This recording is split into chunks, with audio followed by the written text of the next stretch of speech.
Hello and welcome back. In this episode we're going to talk about items. My character has made his way all the way over to a market. First of all, I'm going to cover buying and selling. Each item will have a buy price and a sell price on the card. B for buy, S for sell. And in this case, my character wants to buy a helmet, but I've only got 4 coin. 4 coin isn't going to get me a helmet because they cost 5. But I've got a rope which I found in the field region. This rope, it tells me I can sell for 1 coin. So I'm already in the market, I'm interacting with the market, and when you've got a card or an item or something that you want to sell to the market that doesn't belong in the market, so in this case it's from the field region, I can sell it to the market and just leave it there. In that way someone else can buy it back. I tend to put them in the square on the right hand side of the bottom box, but it's up to you, wherever you want to designate as the market. After I've done that, I collect my 1 coin, and now I can buy the helmet, which, as I said, is 5 coin. I give the market all of my coin, and I take the helmet, and I equip it. Now you can do this as many times as you like. You can buy hundreds of items, buying and selling, it doesn't really matter, it's up to you. However many times you want to interact with the market. When you equip, if you're using the card tray, the armor cards, they go horizontally along the 5 middle horizontal slots, and that's why the artwork is horizontal as well. It doesn't matter where you put them, but I tend to put the helmet at the top. When you've equipped something, it could have an effect on you. In this case, because it's armor, it provides me with some max health. This helmet gives me 1 max health, so I'm going to move my max health marker up by 1. The current health marker stays where it is because I've only increased my armor, I haven't increased my health. My health, if I want to increase, I have to go to an inn, interact with that, and it goes up. Now, if I bought something that I can't equip, it's just another tool item or any other item, then I can put it in my inventory. On the card tray, it's the flat rectangle on the left hand side. So let's just say that I also bought a torch. I could use this as a weapon, but I just want to have it in my inventory. Simply buy it and put it there, put it in my inventory. Your inventory can hold a maximum of 3 items. If you need more than that, more space, then you can get a rucksack. A rucksack can be bought from the market for 5 coin. The rucksack goes on the the right hand side of your card tray and can hold 5 items in it. So rucksack plus another 5 items. If you lose it, you lose everything that is in it as well. So for example, if a player comes along, battles you and steals your rucksack, then they'll take your rucksack as well as all 5 items or any number of items that you've got inside that rucksack, and they'll run away with it. So there is a risk to that. Also, if something is in your rucksack, you can't use it. For example, I've got a torch here in my inventory and it has a tool effect. Tools are something that can be used once and then you get rid of the card. In this case it says, can be used to prevent a moving trap effect. So if I've been caught in a trap and the category that is being used against me is no moving, which will have the same symbol on it, then I can just throw this at it and I don't have to interact with that trap's category's effect. But then, as I said, it goes back to where it came from. So I've used it once, it goes back to the market because I bought it from the market. If I bought it, or if I found it in the field, then it goes back to the field. Other items you can find are enchanted items. And my character has now wandered off into the woods and he picks a woods card. Now I found a rope with an enchantment. An enchanted item will have a little purple crystal below the text box, and the text will be glowing purple as well. If it's a non-weapon or non-shield enchanted item, then it can be used as a special item. And it goes on the right hand vertical card slot on your card tray. This rope, it says if for whatever reason you have to remain somewhere, you can use this rope to end your wait immediately. So that's pretty handy.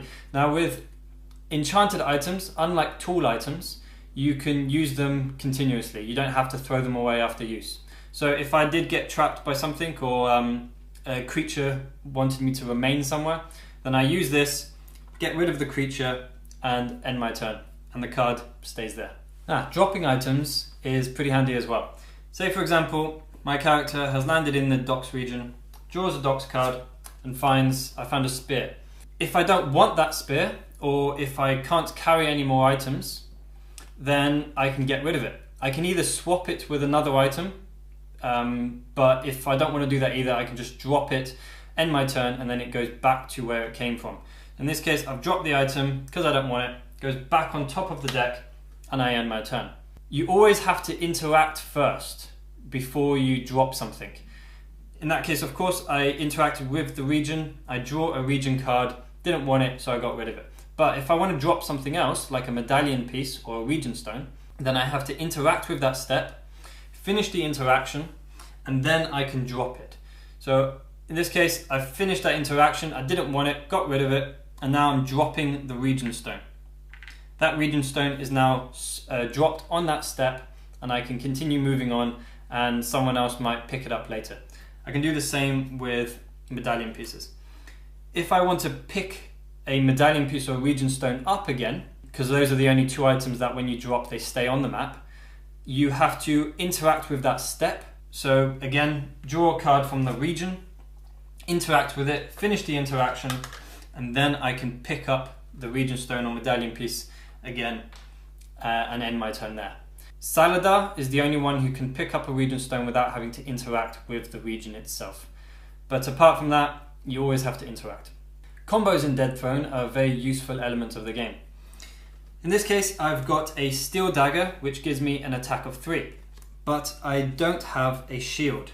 So my defense is now my natural defense, which is also 3, which my character gives me. But if I want more defense, or if I want a more attack, then I can see what combos are available to me. Every weapon that can support a combo will have the name of the item it needs to complete that combo on the bottom left side of the text box. With a steel dagger, I can combine it with a thin rope, or all nets. In this case though, I've got a thin rope, so I'm going to combine these two to create one weapon. You can picture it as thin rope combined with a dagger, you just swing it around. It's pretty cool and deadly. Next to the name of the item that can be used, it also says what it will give you. Here it says it will give me 4 attack as well as 4 defense. So this one item now becomes my weapon and my shield. I can't equip a shield, and as you know, any weapon or shield that you have overtakes your natural character's defense. So my character now has an attack of 4 and a defense of 4. You simply put those two cards together. If that combo breaks, then they break together, or both items break. Or if you want to separate them, then at any time during your turn, you can simply separate them and get rid of them. But in order to sell them to the market, they have to be sold separately as well. And last but not least, you've got your scroll cards. Now, of course, scrolls always play a key role in the game and to your strategy. And here are just a few examples of how they can be used with items. First one, enchant any boots. With those boots equipped, you can move an extra 2 steps if you choose to. So all you do, simply grab your boots, grab the card, and put them together, put them in the same slot of your card tray. Now when you've got a scroll card that is attached to another item, as soon as you've attached it, you immediately draw a new scroll card, which I'm going to do, and I'm going to put it aside with the rest of my scroll cards. The next example is, during battle, conjure a skeleton sword. So in a battle, if your weapon isn't up to the task, you can conjure a weapon which is usually a lot more powerful. In this case, I've got a steel dagger with 3 attack, but this skeleton sword gives me 10 attack. So that's going to be very advantageous. So I'll just put that in front of the weapon, or wherever you want on the battlefield. And now that conjured weapon overtakes or overrides your current weapon. So you can't use the item that you've got equipped, the weapon that you've got equipped. You have to use this weapon whilst you're battling. Another example is increase the attack of any weapon on the field by 3. I can use this in conjunction with the scroll card that is currently my weapon, the skeleton sword. or I can use it with someone else's weapon. In this case, I'm just going to attach it, or combine it rather, with the weapon that I've got conjured, and now my skeleton sword has an attack of 13, which is now very powerful. I can also increase the defense of your shield by 4. This lasts for 1 battle round and is exactly the same. You put it with your shield and increase the defense of that shield. So now I have a shield of 3 and increase it by 4. So now my shield provides me a defense of 8. My weapon is an attack of 13, and no one wants to mess with me right now.